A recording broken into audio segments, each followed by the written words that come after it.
नाज़रीन खे ॿुधाईंदा हलूं त ईद उल अज़हा वेझो ईंदे ई सिंधड़ी जे मालपीड़ी जूं रौनकूं बहाल थी वियूं आहिनि। जॾहिं त महांगाई ऐं वापारियुनि ऐं ख़रीदारनि में मायूसी जी लहर छायल आहे। उन हवाले सां वीडियो लिंक ते मौजूदु आहे शाहजहान शहर जी। शाहजहान, कुर्बानी जी ईद वेझो ईंदे जेके सिंधड़ी जी मालपीड़ी जूं जेके रौनकूं आहिनि उहे बहाल थी वियूं आहिनि, पर ख़रीदारी न हुजण जे करे महांगाई जे करे वापारी ऐं जेके ख़रीदार आहिनि उहे सख़्तु मायूसी जो शिकार थी विया आहिनि। हिन वक़्तु असां सिंधड़ी जी मालपीड़ी में मौजूदु अचो त हिते मौजूदु ख़रीदार ऐं वापारियुनि सां ॻाल्हि ॿोल करियूं त हुननि जो छा चवणु आहे। इन साल ॾाढो महांगो आहे, माल जो रेट चढ़ी वियो आहे, किराची बि जाम चढ़ी वियो आहे, माल ज़बरदस्त महांगो पियो खपे।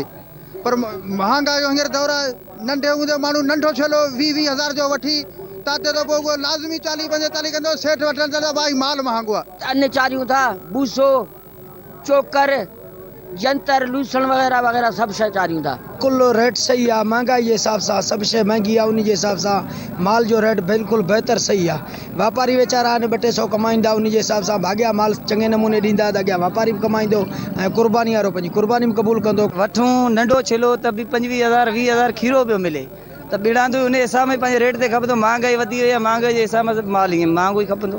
महिनत भाई 20 जो वठूं था हुन ते 30,000 ख़र्च थिए थो छले ते 50 में उपइजी थो वञे। अगरि उहो 60 जो 70 जो न खपे त छा कमाए भाॻियल।